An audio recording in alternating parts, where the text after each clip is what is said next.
Recorded live at the Marin Strange Studios in sunny England.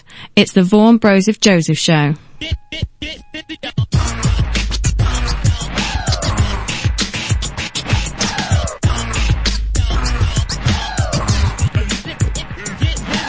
rid of these. What's going on, world? You know who it is. Vaughn Joseph here. Doing a webcast today, so I hope this works out because I don't normally do it like this, but I know the people have been saying, we want to see your face. So this is it. So if this doesn't work, it's your fault. Anyway, what am I going to talk to you guys about today? The reality TV issue. That's what I'm going to talk to you guys about today. I was watching television earlier this evening, and at 8 o'clock, a new program, to me anyway, it was a new program, came on. And at 8:01 in the PM, I decided to change the show topic for tonight. So, based on what I was looking at. So, as an actor, you know, I have to say that it is a tough industry. It's tough, you know, and I have resigned to the fact that I will not be the next Denzel Washington. Hell, I might not even be the next Freddie Boom Boom Washington. So if you know who that is, yeah, you're old like me. So, but that's okay, you know, because I enjoy what I do. I enjoy doing this show. I enjoy, you know, getting roles in, you know, films and TV, little things here and there. I enjoy getting what I get. I enjoy the work. It's a lot of fun. So, you know, obviously I want to work more, and someday I hope to be a full-time working actor. That's the goal. That's the objective, to be getting paid to do it all the time and not having to, you know, do whatever else. So, you know, if you sit at a table long enough, eventually you will get fed. But at some point, you know, in the mid-'80s, no, not in the mid-'80s, in the mid-'90s, mid to late 90s, I think it was, the life of an actor changed considerably.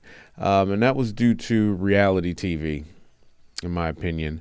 Our reality has changed so much in the past 10 to 15 years. It's madness. And when I say reality, I mean just that. You know, like 70-year-old men are having sex for 2 hours, you know, which is cool. But now men in their 20s, you know, are having, you know, take Viagra, you know, trying to get some extra measures for that first impression sex or whatever, you know. I mean, I can understand if you're about to have sex with like a supermodel or something like that, or, you know, you're about to ask to borrow some money from her or something like that.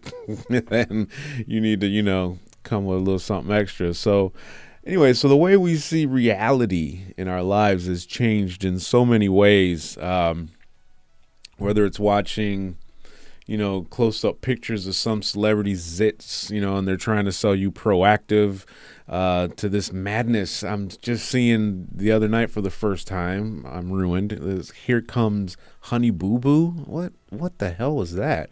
So anyway, there's some absolutely horrific crap on the television. It's awful what we're being subjected to. So, you know, if I turn on the television right now, I would say that probably about 60% of the stuff will be reality TV, which is sad. So I have to say I blame MTV. I blame MTV. It all started with the Real World series back in 92. And two of those guys were from Michigan. One of them was from where I was from, Royal Oak. Andre, he was friends with a girl I was seeing at the time. I actually went to her house and he was sat on the sofa reading a comic book. But yeah, so I love The Real World. You know, it was a great show for my generation, but the show itself went in a direction that was lacking, you know, the organic nature of the original series. So once, you know, people saw the first season, they were like, hey, you know, let's get on that show, you know. So they, you know, start having sex in the brownstone, and then all of a sudden, you know, semi-respectable daytime talk shows started changing their format because they knew this was selling, this was popular, and in my opinion, that was the death of television as we know it. That was it. So we didn't realize it at the time, but as I have the benefit of a little bit of age on my side, I know I still be looking good. You know, I look good for my age, but I'm old. Not old. I'm just kidding. I'm not old. But you know, I can look back, you know, to a time where people like Kim Kardashian couldn't sleep their way to the middle, you know? So now you have teenage girls thinking people actually wake up looking like this, you know, and that it's normal to behave like this for a woman. And, you know, this is what you can get. You get Kanye, his crazy ass, you get a TV show, you get, you know, big booty, you get all that. So, even though Kanye is the real big ass behind Kim Kardashian. Anyway, that's a whole different show. We're not talking about that today because I'm not here for that. So anyway, what are the ramifications of such, you know, exposure to these types of programs? So what does it all mean for our society as a whole? You know, if I asked you to ask 5 of your friends to name the top 5 shows they watch, I would wager that at least 2 of them will be reality shows, you know, unless you're lucky enough to have like friends that are grounded in true reality. And that's, you know, the case. They might just be watching the news or Nat Geo or something like that. That's what I watch. I'm usually up in the studio trying to, you know, I listen to podcasts and radio shows and stuff. I don't like TV. Anyway, I think there's been a creation of a generation that's now has a fascination. Oh, wait, creation, generation, fascination. I didn't plan that. It just happens. See, that's called magic, people. So anyway, they're fascinated with reality television and seeing other people's dysfunctional lives. You know, I admit that I used to watch Maury, you know, when I first came to the UK, especially because there was not a lot of television here for me in England that was US based, except for like old A-Team reruns and like MacGyver. And they had like the original Batman or some shit like that. So there wasn't much on, you know, I was watching auction shows where they buy homes and whatever. But 10 years ago, YouTube popped on the scene. I think it was about 10 years ago. April was the first video, 2005 or something like that. Anyway, but it's taken on a life of its own, right? And the mobile phone companies are making sure now that you can capture all of your reality no matter where you are. They got you covered, bro. They got you covered. So no matter where we are, we can get our reality snapped and documented, and we can put it on YouTube and the whole world can see. So, you know, we have video cameras on all our phones since about 2005, so 10 years ago again, the 10 years, so just like YouTube, that was right around the same time. Everything started changing.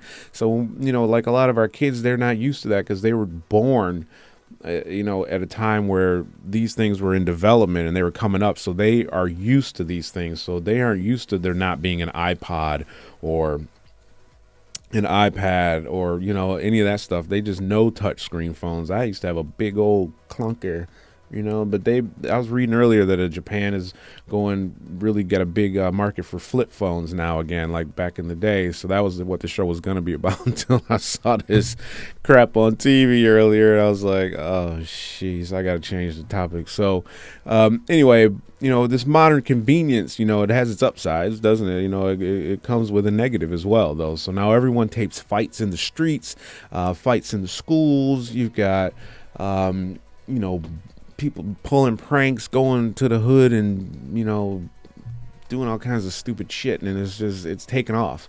So, you know, the ethics of our youth have vanished. They're gone. So students are attacking teachers. You know, look at, you know, what I think what we're looking at is like, there's this thing called, I think it's called Schadenfreude. It's a German word, and it means, basically what it means is we take pleasure in entertainment at the failings of people and the problems from other people.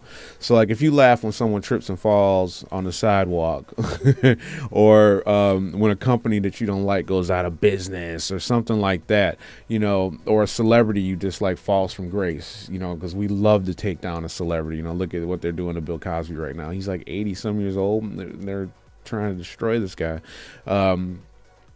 So why do we get entertainment from the suffering up from others? You know, it's like we go to NASCAR to see the car crash. Why do we do that?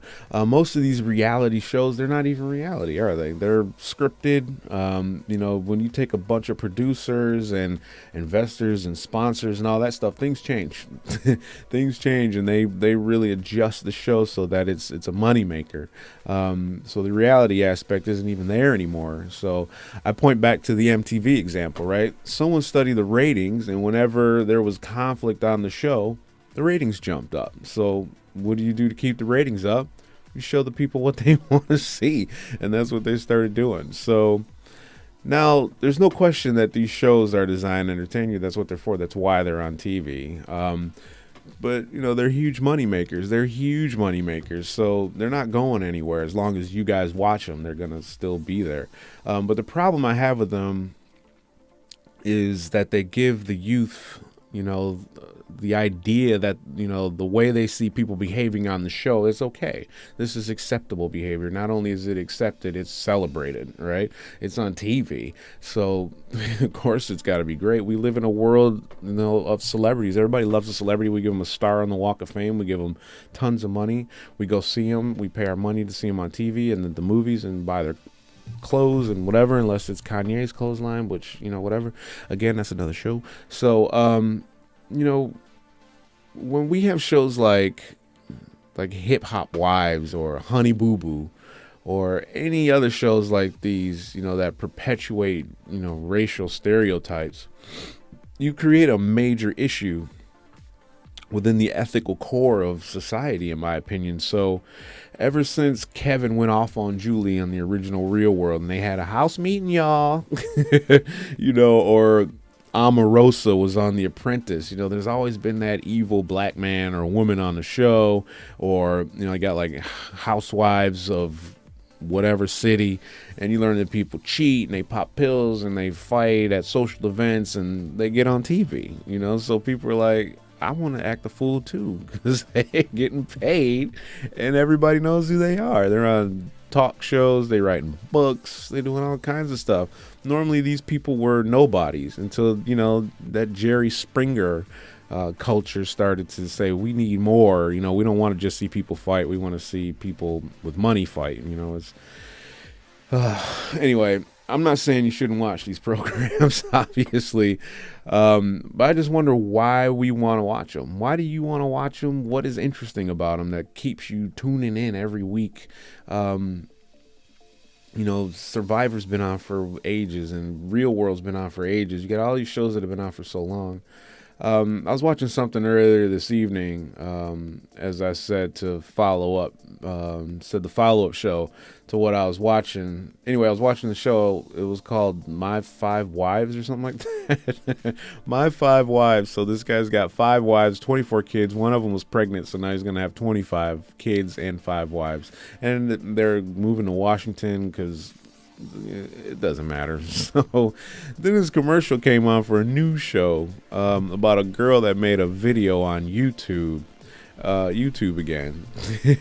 It's called Fat Girl Dancing. Really? Come on, Fat Girl Dancing. This is television? What the hell is? Look, I've got headshots on the studio wall down here. You can't see them because I can't move the camera. I can, but whatever. I've got headshots that go back. They go back. So you can see when I started acting, what I used to look like, and where I've gone, and agency rejection letters, all kinds of stuff that I like to have. And I it's no wonder that there are fewer and fewer acting jobs. There's such a void in the market for real shows anymore that aren't reality shows.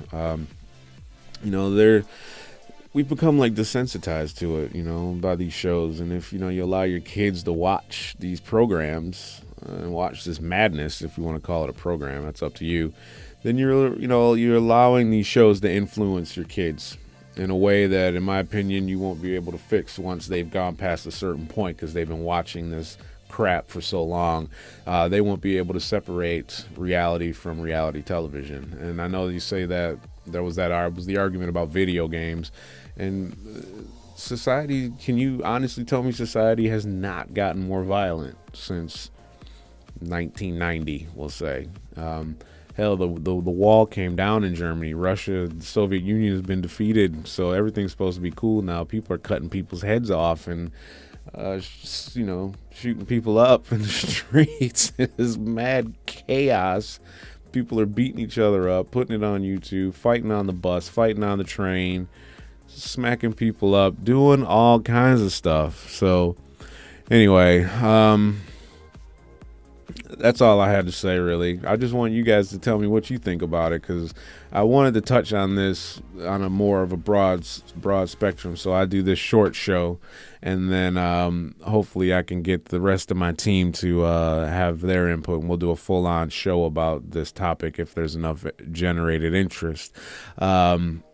And that's about all I have to say, because it's getting mad late.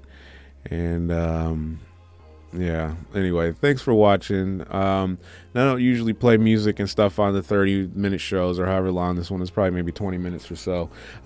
Send your music in to the 1-hour shows. We play them. Send them to music at TheVBJshow.uk. Follow us on Twitter at TheVBJshow.